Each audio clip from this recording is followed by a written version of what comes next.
Hello, classic ರುಚಿಗೆ ಸ್ವಾಗತ. ಇವತ್ತು ನಾವು ಮಕಾನದಿಂದ ಫ್ರೂಟ್ ಸಲಾಡ್ ಮಾಡೋದು ನೋಡೋಣ. ಅದಕ್ಕೆ 2 ಕಪ್ ಮಕಾನ, ಒಂದು 18 ಕ್ಯಾಶ್ಯೂ,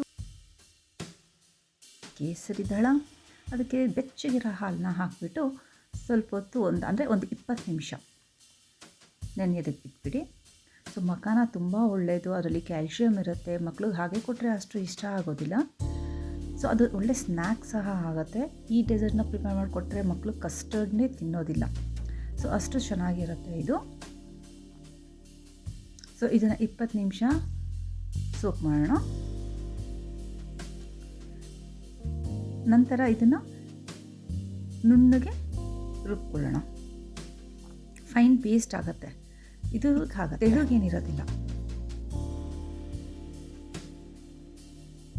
ಇದಕ್ಕೆ 4 ಸ್ಪೂನ್ ಶುಗರ್ ಸಹ ಆ್ಯಡ್ ಮಾಡಿಕೊಂಡು ನೀವು ರುಬ್ಕೋಬೇಕು. ಸೊ ನಿಮಗೆ ಬೇಕಾಗಿರೋ ಫ್ರೂಟ್ಸ್ನ ಇದಕ್ಕೆ ಆ್ಯಡ್ ಮಾಡ್ಕೋಬೋದು. ನಾನಿಲ್ಲಿ 3 ಬಾಳೆಹಣ್ಣು, 1 ದಾಳಿಂಬೆ ಮತ್ತು 2 ಆ್ಯಪಲ್ನ ತೊಗೊಂಡಿದ್ದೀನಿ.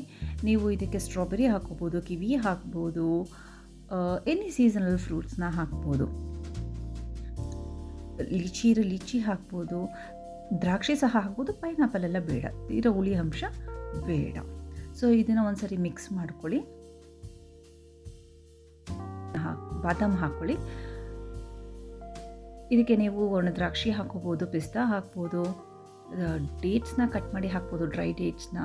ಸೊ ರುಬ್ಬಿರೋ ಮಿಶ್ರಣ ಇದಕ್ಕೆ ಮಿಕ್ಸ್ ಮಾಡಿ ಇದನ್ನು ಸುಮಾರು 2 ರಿಂದ 3 ಗಂಟೆ ಫ್ರಿಜ್ಜಲ್ಲಿ ಇಟ್ಬಿಟ್ಟು ತಣ್ಣಗೆ ತಿನ್ನೋದಕ್ಕೆ ಕೊಟ್ಟರೆ ತುಂಬ ಚೆನ್ನಾಗಿರುತ್ತೆ.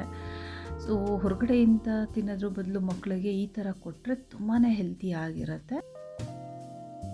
ಕಸ್ಟರ್ಡ್ ಫ್ರೂಟ್ನ ತಿನ್ನೋದೇ ಇಲ್ಲ ಮಕ್ಕಳು, ಅಷ್ಟು ಚೆನ್ನಾಗಿರುತ್ತೆ ಇದು.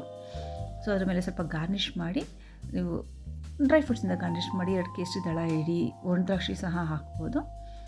ಸೊ ತುಂಬ ಚೆನ್ನಾಗಿರುತ್ತೆ. ಒಂದ್ಸರಿ ಟ್ರೈ ಮಾಡಿ ನೋಡಿ. ಟ್ರೈ ಮಾಡಿ ಹೇಗಿತ್ತು ಅಂತ ಹೇಳಿ. Thank you. ಹೀಗೆ ಸಪೋರ್ಟ್ ಮಾಡ್ತಾಯಿರಿ.